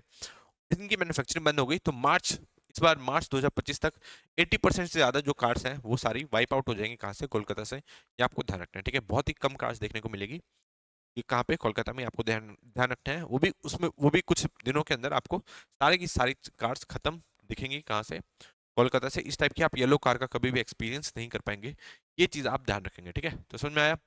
इसको कौन सी कंपनी बनाती थी? कंपनी का नाम देख लीजिए, हिंदुस्तान मोटर्स ने बनाना इसको स्टार्ट किया था, ठीक है। बट अब बनाना बंद कर दिया है। 1962 के अंदर ही इसे इसे उतारा गया था कहाँ पे, कोलकाता के मार्केट में, ये आपको ध्यान रखना है। और कोलकाता से करीब 20 किलोमीटर दूर ये इस टाइप की आइकॉनिक एम्बेसडर बनाई जाती थी हिंदुस्तान मोटर्स द्वारा, ठीक है। नेक्स्ट न्यूज देखते हैं, नेक्स्ट न्यूज क्या है। Arming Taiwan to aid Taiwan independence is like playing with fire and will get the US point, ठीक है। तो चाइना ने सीधा सीधा धमकी दी है किसको, यूएसए को। आपको पता है कि यूएसए मिलिट्री एड देता रहता है, ठीक है। एक तरीके से एक कंट्री को दूसरी कंट्री से लड़वाने के लिए भी ये काम करता रहता है, ठीक है। पाकिस्तान को बीच में मिलिट्री एड देता है ताकि इंडिया को परेशान किया जा सके, है ना। अभी उसने एड दिया, मैंने आपको बताया था कल के दिन, $5 बिलियन का एड दिया गया है किसको, इजिप्ट को, है ना। इजिप्ट के जो अभी जो प्रेसिडेंट है वो कौन है, अब्दुल फतेह अल सीसी। बहुत ही ज्यादा इंपॉर्टेंट लीडर है इंडिया के लिए। इंडिया से रिश्ते उन्होंने काफी ज्यादा अच्छे किए हैं, पहले आर्मी चीफ भी रह चुके हैं कहाँ पे, इजिप्ट के, ठीक है। तीसरी बार 97% वोट के साथ जीत के आए हैं। और अब उन्होंने अपनी टर्म 6 साल की कर ली। आपको ध्यान रखना है, पहले 4 साल तक इजिप्ट के प्रेसिडेंट बने रहते थे।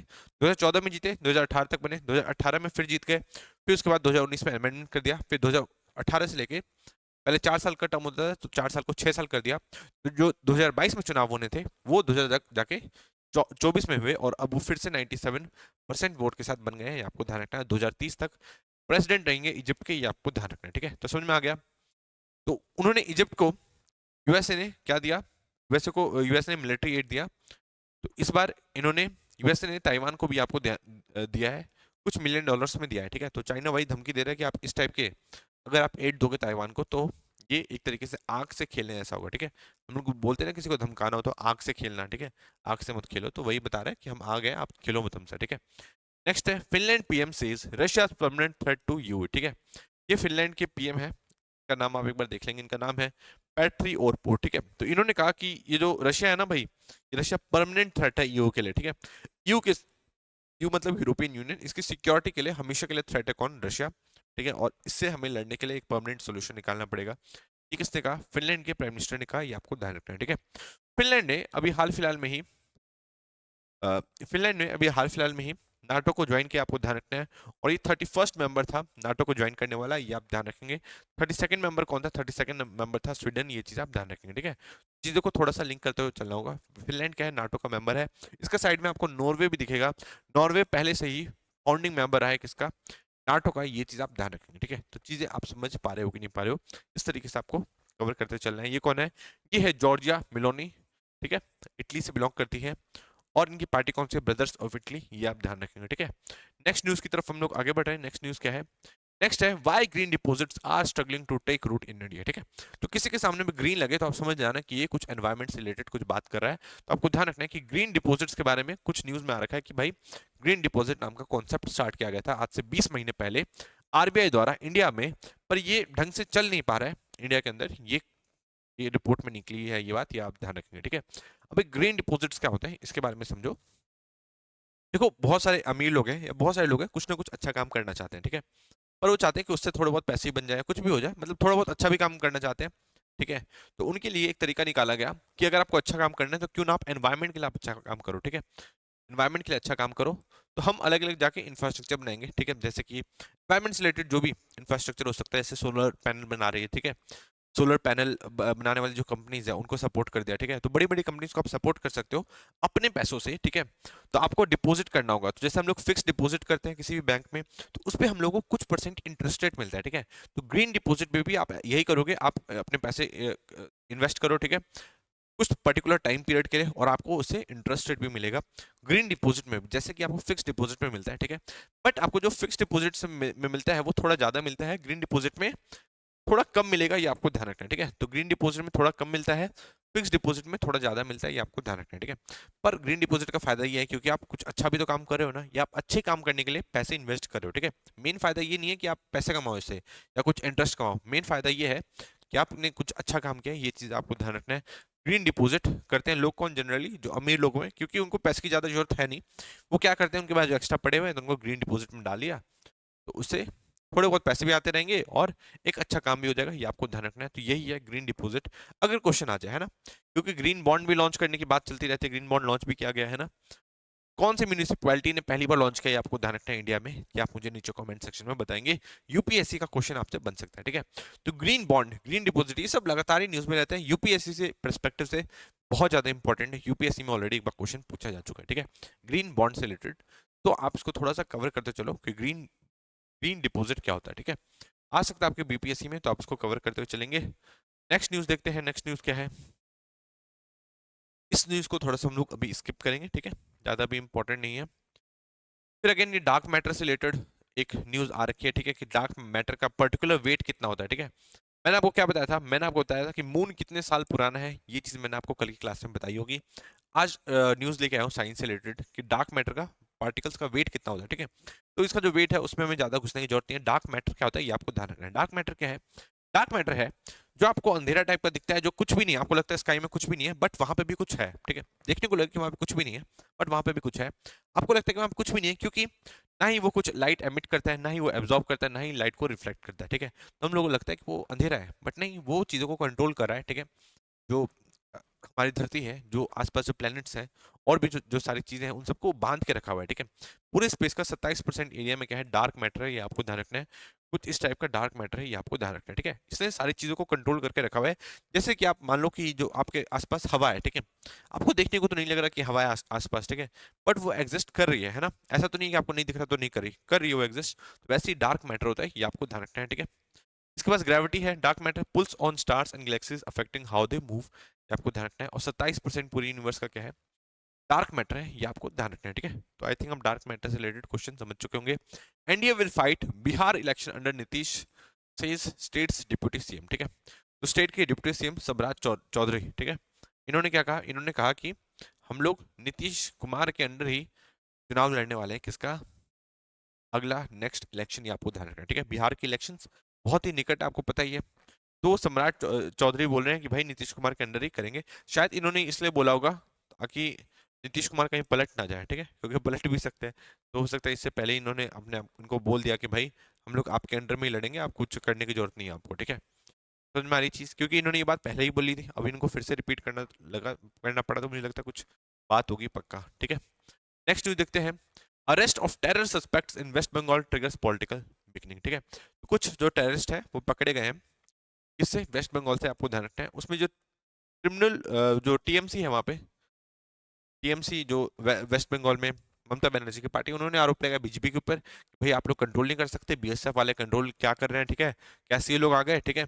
और जो बीजेपी वाले हैं वो टीएमसी पे आरोप लगा रहे हैं कि आपकी जो पार्टी अभी पावर में है वो सिक्योरिटी को अच्छे से संभाल नहीं पाती, पुलिस को आप कंट्रोल नहीं कर पाते। ये सारे आरोप कौन लगा रहा है? ये सारे आरोप लगा रहे हैं बीजेपी वाले, और टीएमसी वाले लगा रहे हैं भाई बीएसएफ सो रही थी क्या, कि बीएसएफ के रहते हुए कैसे ये सब लोग अंदर आ गए, ये आपको ध्यान रखना है। हालांकि ये लोग अरेस्ट हो चुके हैं, पर कंसर्न वाली बात ये है कि इनके पास वोटर आईडी कार्ड भी मिला है, ये आपको ध्यान रखना है, ठीक है। मतलब इन्होंने वोट भी दिया होगा, वोटर आईडी कार्ड भी मिला है इनको, इनके पास से मिला है। और इनके पास क्या मिला है, वो भी जो वोटर आईडी कार्ड मिला है वो भी अलग अलग कॉन्स्टिट्यूएंसी से मिला है, ये आपको ध्यान रखना है, ठीक है। कॉन्स्टिट्यूएंसी भी सेम नहीं है, मतलब अलग अलग कॉन्स्टिट्यूएंसी में फेक वोटर आईडी कार्ड बन रहे हैं, ये आपको ध्यान रखना है, ठीक है। तो ये काफी ज्यादा हमारे लिए, जो देश के लिए घातक हो सकता है। बाहर से बांग्लादेशी, ठीक है, पाकिस्तानी भी आ सकते हैं नेपाल के थ्रू, है ना। अभी एक महिला आई थी, है ना, तो वो तो नेपाल के थ्रू आ गई थी, तो वैसे लोग आ सकते हैं। और इस टाइप से अगर वो वोटर आईडी कार्ड बनवाने लग गए तो हमारे देश की सिक्योरिटी के लिए काफी खतरा हो सकता है, ये आपको ध्यान रखना है, ठीक है। नेक्स्ट है urinary tract infections are common in women says doctor, ठीक है। तो बहुत सारे लोगों को जो वुमेन का जो प्राइवेट पार्ट होता है उसमें प्रॉब्लम हो जाती है, ठीक है। तो 25 साल से कम की जितनी वुमेन है सबको ये कभी ना कभी ये प्रॉब्लम फेस करने को मिली है, ये आपको ध्यान रखना है। यूरिनरी ट्रैक में उनके इन्फेक्शन हो जाता है, ये आपको ध्यान रखना है, ठीक है। नेक्स्ट न्यूज देखते हैं। नेक्स्ट न्यूज क्या है? BJP membership drive begins in Jharkhand, Jharkhand में इन्होंने मेंबर्स को जोड़ना स्टार्ट कर दिया है। नेक्स्ट देखते हैं। Dharma must be taught properly says RSS chief Mohan Bhagwat, ठीक है। तो आरएसएस चीफ के बारे में बताया था मैंने आपको कि मोहन भागवत है, ठीक है। इन्होंने बयान दिया है कि यार हम लोग ना बहुत सारी बातें चीज करते हैं धर्म का नाम लेके, पर हम लोग को धर्म का मतलब ही नहीं पता। धर्म मतलब ड्यूटी भी होता है ऐसे तो, पर उन्होंने कहा कि आपको धर्म पहले अच्छे से सीखना चाहिए, उसके बाद कुछ भी करने से पहले उसको धर्म से जोड़ना चाहिए। किसने कहा? मोहन भागवत ने कहा, ये आपको ध्यान रखना है। आपको आरएसएस के बारे में पता याद रखना पड़ेगा कि आरएसएस 1925 में 1925 में क्या बोलते हैं, इसे स्टैब्लिश किया गया था, ये आपको ध्यान रखना है। अभी इसके 100 साल कंप्लीट हो चुके हैं, हो जाएंगे, ये चीज आप ध्यान रखेंगे। कब कहाँ पे स्टैब्लिश किया गया था? नागपुर में स्टैब्लिश किया गया था, ये आपको ध्यान रखना है, ठीक है। इनके जो जनक कौन थे? इनके जनक थे हेगड़ेवार, ये आपको ध्यान रखना है। इनका पूरा नाम आप देखेंगे केशव केशव बलिराम हेगड़ेवार आपको मिलेगा, ठीक है। आपको ध्यान रखना है केशव बलिराम हेगड़ेवार, ये क्या थे? ये फिजिशियन थे जो कि महाराष्ट्र में रहते थे, ठीक है। ये सावरकर से बहुत ज्यादा प्रेरित रहते थे और 1925 में इन्होंने क्या किया, इन्होंने आरएसएस नाम की संस्था को बना दिया था। ये आपको ध्यान रखना है। जिसका भी चीफ कौन है, मोहन भागवत है, ये आप ध्यान रखेंगे। नेक्स्ट है Amit Shah remarks on Ambedkar cost lasting shame on parliamentary democracy, ठीक है। तो ये डीएमके के चीफ है, डीएमके के प्रेसिडेंट है और डीएमके तमिलनाडु में हमें रूल कर रही है और तमिलनाडु के ये चीफ मिनिस्टर भी हैं, ये आपको ध्यान रखना है, ठीक है। इन्होंने कहा कि जो अमित शाह ने जो गलत बातें कही हैं अम्बेडकर के खिलाफ, वो उनको नहीं कहनी चाहिए थी और इसके खिलाफ इन्होंने रिजोल्यूशन भी पास किया है तमिलनाडु के अंदर, आपको ध्यान रखना है, ठीक है। अमित शाह को माफी मांगनी चाहिए और प्लस उन्हें रेजिग्नेशन भी देना चाहिए। ये किसने कहा, ये कहा डीएमके के चीफ, ये आप ध्यान रखेंगे, ठीक है। चीजों को आपको थोड़ा समझ के चलना होगा, ठीक है। क्वेश्चन आ सकता है डीएमके के बारे में, तो डीएमके के बारे में आप इसकी एक बार फुल फॉर्म देख लो। मैं पक्का बोल रहा हूँ कि आप इसकी फुल फॉर्म को नहीं जानते होंगे। इसकी फुल फॉर्म आप देख लेंगे, द्रविड़ा मुनेत्रा और कजगम, ठीक है। द्रविड़ा मुनेत्रा कजम डीएमके का फुल फॉर्म है, ये चीज आप ध्यान रखेंगे, ठीक है। नेक्स्ट न्यूज में देखते हैं, नेक्स्ट न्यूज में क्या है। Why such hatred? केजरीवाल आज सेंटर ओवर टैब्लू इंक्लूजन, ठीक है। तो टैब्लू क्या होता है, इस टाइप का टैब्लू होता है, हर एक स्टेट का एक तरीके से आप कल्चरल वो देख लो, कुछ भी देख लो, ठीक है। हर एक स्टेट अपने आप को रिप्रेजेंट करने की कोशिश करता है, कहाँ पे, रिपब्लिक डे में, ये आपको ध्यान रखना है, ठीक है। तो इस बार 26 जनवरी में फिर से परेड निकलेगी, तो इस टाइप का टैब्लू तो निकलता है हर स्टेट का। तो कुछ स्टेट्स को उस टाइम छोड़ा जाता है कि हर साल हर सारे स्टेट पार्टिसिपेट नहीं करते, ये आपको ध्यान रखना है, ठीक है। तो इस बार केजरीवाल जी ने कहा कि भाई आपको क्या दुश्मनी है दिल्ली वालों से कि आप हमारे जो टैब्लू है उसको एक तरीके से शामिल नहीं करे हो किसके अंदर, रिपब्लिक डे परेड के अंदर। बीजेपी वालों ने कहा कि यार उसके लिए कमेटी बैठती है, हमारे हाथ में नहीं है, और कमेटी डिसाइड करती है कि किस स्टेट का जाएगा किस स्टेट का नहीं जाएगा, ठीक है। और हर एक साल हर एक स्टेट का नहीं जोड़ा जाता है। ये किसने कहा, ये उस कमेटी के तहत ये बात बताई गई है, ये आपको ध्यान रखना है। नेक्स्ट न्यूज में देखते हैं, नेक्स्ट न्यूज में क्या है। Condition critical says doctor as farmers leader Dallewal fast enter 27 day, ठीक है। तो आपको पता ही है कि जो फार्मर्स है किससे मिलना चाहते हैं, ये एक तरीके से दिल्ली का घेराव करना चाहते हैं, बट इनको दिल्ली में घुसने नहीं दिया जा रहा, हरियाणा के बॉर्डर पे रोका गया है, ये आपको ध्यान रखना है। तो अभी जो उनके फार्मर्स हैं उनके कुछ लीडर्स की हालत भी बिगड़ी है, ये चीज आप ध्यान रखेंगे। अब हम लोग नेक्स्ट न्यूज की तरफ आगे बढ़ेंगे। नेक्स्ट न्यूज है बिहार से रिलेटेड, मैंने आपको बताया था कि 1.8 लाख करोड़ का, ठीक है, मेमोरेंडम ऑफ अंडरस्टैंडिंग साइन हुआ है, ठीक है। प्रॉमिस किया गया है किसको, बिहार गवर्नमेंट को, कि हम लोग इतना इन्वेस्ट करेंगे, ठीक है। अडानी ने भी बहुत ज्यादा इन्वेस्टमेंट की बात करी है, ठीक है। बट ये इन्वेस्टमेंट होती है कि नहीं होती है, ये तो हम लोग देखने की बात है, आगे देखने को मिलेगा, ठीक है। बट अब जो बिहार गवर्नमेंट है काफी ज्यादा खुश है, क्योंकि हम लोगों ने इतना एक्सपेक्ट भी नहीं किया था कि इतना इन्वेस्टमेंट होगा बिहार के अंदर। बहुत सारे अलग अलग सेक्टर्स में इन्वेस्टमेंट हो रही है, करीब 11 सेक्टर्स में इन्वेस्टमेंट होंगे, ये आपको ध्यान रखना है, ठीक है। तो भी 11 सेक्टर को संभालने के लिए भी कोई होना चाहिए। तो अब यहाँ के जो चीफ सेक्रेटरी हैं, जो कि अभी हाल फिलहाल में ही बने हैं, उनका नाम आपको पता ही होगा, उनका नाम क्या है, उनका नाम है अमृत लाल मीना, ये आप ध्यान रखेंगे।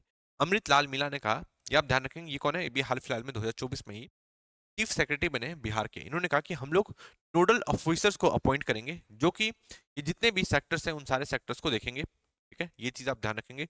वो जो सारे नोडल ऑफिसर्स होंगे वो देखेंगे कि ये जो इन्वेस्टमेंट है सच में हो रही है कि नहीं हो रही, और उसके लिए हम लोग क्या कर सकते हैं, उनके लिए ईज ऑफ डूइंग बिजनेस कैसे बना सकते हैं, उन सारे जितने भी बिजनेसेस हैं वो किस टाइप से काम करे बिहार में, तो उनका जो काम करने का तरीका है उसको और आसान कैसे किया जा सकता है, ठीक है। ये बिहार गवर्नमेंट के ये जो नोडल ऑफिसर्स हैं वो देखेंगे, ये चीज आपको ध्यान रखनी है, ठीक है। मैंने आपको बताया था कि बहुत सारी इन्वेस्टमेंट आई है, किसके अंदर सबसे ज्यादा जो आई है वो रिन्यूएबल एनर्जी के अंदर आई है, ये आपको ध्यान रखना है, सबसे ज्यादा इन्वेस्टमेंट की गई है, ये चीज आप ध्यान रखेंगे, ठीक है। तो चीजों को आपको थोड़ा सा समझ के चलना होगा। बहुत ज्यादा फायदा हुआ है, बहुत सारी कंपनीज, और जो बाहर की कंपनी है कोको कोला, उसने भी इन्वेस्ट करने की बात की है इसके अंदर बिहार के अंदर। आपको ध्यान रखने की इन्वेस्टमेंट अभी हो नहीं गई है, बट एक मेमोरेंडम साइन किया गया है कि हाँ हम लोग ऐसा करने वाले हैं, ये आपको ध्यान रखना है, ठीक है। इस तरीके से आपको चीजों को देखना होगा। रिन्यूएबल एनर्जी हो गया, फूड प्रोसेसिंग हो गया, मैन्युफैक्चरिंग हो गया, ठीक है। ये सारी चीजों पे साइन हुए हैं, ये आपको ध्यान रखना है, ठीक है। नेक्स्ट देखते हैं 1.8 लाख करोड़ इंडिया बिहार के हिस्से में आएगा, तो काफी ज्यादा फायदा हो सकता है बिहार को। नेक्स्ट है S Jaishankar says India won't be intimidated to confirm, ठीक है। कन्फर्म हो गया कि भाई आपको झुका दिया, या कुछ काम करवाने के लिए, है ना, इस टाइप से आप समझ सकते हो इसको। मतलब ऐसा नहीं हो सकता कि ना यार कोई कंट्री हमें फोर्स करके कोई काम करवा ले, ऐसा नहीं किया जा सकता, ठीक है। क्योंकि इंडिया एक सिविलाइजेशनल पावर है, कोई ऐसा नहीं कि अभी 100-150 साल पहले या 1947 में जब हम आजाद हुए तब हम बने नहीं है। हमारी जो हिस्ट्री है बहुत पुरानी है, तो आप हमसे कोई भी काम फोर्स करके नहीं करवा सकते, ठीक है। और अगर हम ग्लोबल पावर बनते भी हैं तो उसमें भी आपको इंडियननेस दिखेगी, ठीक है। जो अभी यूएसए का जो पावर है, जो यूएसए पावर होल्ड करता है, इस टाइप से वो लड़ाई करवाता है, ठीक है। अपनी जो डिफेंस कंपनीज को फायदा उठाने के लिए, फायदा उठवाने के लिए काफी ज्यादा इधर उधर तो कहीं पे किसी को मरवाने के लिए तैयार रहता है, ठीक है, अपने लोगों को भी मरवाने के लिए तैयार रहता है। हम लोग उस टाइप के बनने वाले नहीं है। अगर हम लोग ग्लोबल पावर बनते भी हैं आगे चल के, सुपर पावर बनेंगे भी, तो उसमें भी आपको इंडियननेस देखने को मिलेगी, ठीक है, हमारा कल्चर उसमें देखने को मिलेगा, ठीक है। ये चीज बात किसने कही है? हमारे एस जयशंकर साहब ने कही है। हम लोग ट्रेडिशन को टेक्नोलॉजी से मिक्स करने की बात करते हैं, ये आपको ध्यान रखना है, और यही हमारी भारतीयता है। ये किसने कहा है? ये एस जयशंकर साहब ने कहा है। ये चीज आप ध्यान रखेंगे, ठीक है। नेक्स्ट देखते हैं, ये चीज कवर हो गई है। नेक्स्ट देखते हैं, citing US court Pegasus verdict, Congress asked Supreme Court to reopen spyware proof, ठीक है। तो आपने एक स्पाईवेयर का नाम सुना होगा, बहुत ज्यादा चर्चित हुआ था बीच में, ठीक है, पेगासस। इसे कौन बनाता है, क्वेश्चन में आ सकता है। तो इसे एनएसओ ग्रुप बनाता है, ठीक है। ये इजरायली गवर्नमेंट के अंडर में एक काम करने वाली ऑर्गेनाइजेशन है, जो कि दूसरी सिर्फ गवर्नमेंट को, प्राइवेट ऑर्गेनाइजेशन को नहीं, दूसरी सिर्फ गवर्नमेंट को ही इस टाइप का स्पाईवेयर देती है। पेगासस, पेगासस क्या है? स्पाईवेयर है, ये आपको ध्यान रखना है, ठीक है। तो हुआ क्या था, आज से कुछ साल पहले की बात है, एक कंट्रोवर्सी हो गई थी, उसमें कहा गया कि इंडियन गवर्नमेंट ने भी स्पाईवेयर का यूज किया है, और करीब 300 लोगों पे, ठीक है, 300 लोगों पे जासूसी कराई गई है, जिसमें इनके खुद के मिनिस्टर्स भी हैं और साथ में कुछ जर्नलिस्ट भी हैं, ठीक है। तो बहुत सारे लोग हैं जिन पे ये करवाया गया, जासूसी करवाई गई है, ये आपको ध्यान रखना है, ठीक है। अब ये जो स्पाईवेयर है बहुत ज्यादा खतरनाक है, क्योंकि आपने ज्यादातर स्पाईवेयर में सुना होगा कि यार आपको ईमेल से लिंक आया, कुछ आपने क्लिक किया, ठीक है, तो आपका फोन हैक हो गया। बट इसमें आपको कुछ कुछ भी नहीं होगा। इसमें क्या होगा, सीधा आपके पास एक कॉल आएगा, आप कॉल उसको उठाते हो, नहीं उठाते हो, इग्नोर करते हो, कुछ भी करो आप, ठीक है, आप उस टाइम हैक हो चुके हो। मतलब कॉल आया और आप हैक हो गए। आप उठाओ ना उठाओ, उसमें कोई भी मतलब कुछ मैटर ही नहीं करता, ठीक है। ये चीज आपको ध्यान रखना है। फिर आपको व्हाट्सएप है, सारी चीजों को वो एक तरीके से हैंडल कर सकते हैं, ये आपको ध्यान रखना है। स्पाईवेयर के तहत इवन दूसरों को कॉल भी लगा सकते हैं, मतलब इतना खतरनाक है ये स्पाईवेयर पेगासस। ये चीज आपको ध्यान रखनी है, ठीक है। जितने भी आपके ऐप्स हैं वो सारी चीजें कंट्रोल कर सकते हैं। कौन सा फोन आपके पास, आईफोन है, ठीक है, एंड्रॉइड फोन है, कुछ भी मैटर नहीं करता, इतना खतरनाक है। और गवर्नमेंट ऑफ इंडिया पे आरोप लगे थे कि इस स्पाईवेयर का यूज किया गया है बहुत सारे अपोजिशन के लीडर के खिलाफ, अपोजिशन के लीडर के खिलाफ, प्लस अपने ही मंत्रियों के खिलाफ, और कुछ जर्नलिस्ट के खिलाफ भी। ये चीज आपको ध्यान रखना है, ठीक है। तो ये जो मुद्दा है सुप्रीम कोर्ट में गया था, तो सुप्रीम कोर्ट ने कमेटी बनाई थी और कहा कि भाई अपने अपने जो फोन है आप जमा कर लो। पहली बात तो सुप्रीम कोर्ट ने कहा कि हमें कोई भी ऐसा नहीं मिला जिससे पता चल सके कि पेगासस नाम का स्पाईवेयर आप में भेजा गया जिनका नाम आप लोगों ने लिया, ठीक है। सेकंड चीज, इन्होंने उस टाइम राहुल गांधी को भी कहा था कि आप अपना फोन जमा कर लो, हम एक बार चेक करेंगे, तो राहुल गांधी ने फोन जमा करने से ही मना कर दिया था। ये आपको ध्यान रखना है। बट सुरजेवाला अब कह रहे हैं कि आप फिर से ये मुद्दा आपको उठाना चाहिए, सुप्रीम कोर्ट के खुद से ही सो मोटो एक्शन लेना चाहिए गवर्नमेंट के खिलाफ पेगासस मामले में। ये आपको ध्यान रखना है, ठीक है। क्योंकि पेगासस पे आरोप लगाए हैं, पेगासस बनाने वाली जो कंपनी है एनएसओ पे आरोप लगाए हैं, कहाँ पे, यूएसए के अंदर, तो इंडिया में भी उस पर एक्शन लेने की बात करी गई है, ये आप ध्यान रखेंगे। नेक्स्ट है इंडिया कुवैत से रिलेटेड, इसके बारे में कल आपको बताऊंगा, आज वीडियो थोड़ी ज्यादा लंबी हो जाएगी। इंडिया को जो प्राइम मिनिस्टर मोदी जी हैं, इनको हाईएस्ट सिविलियन अवार्ड भी मिला है, किसकी तरफ से? कुवैत की तरफ से। ये चीज आप ध्यान रखें, ठीक है। इसी के साथ हम आज की वीडियो को समाप्त करते हैं। Thank you so much. Question आपको कहाँ मिलेंगे? क्वेश्चन आपको मिलेंगे टेलीग्राम चैनल पे आज के दिन, ठीक है। क्वेश्चन आपको मिल जाएंगे, सॉल्व करेंगे आप उसको, और फिर अगले दिन हम लोग उसी क्वेश्चन को सॉल्व करने वाले हैं, ठीक है। इसी के साथ आज की वीडियो को समाप्त करता हूँ। Thank you so much.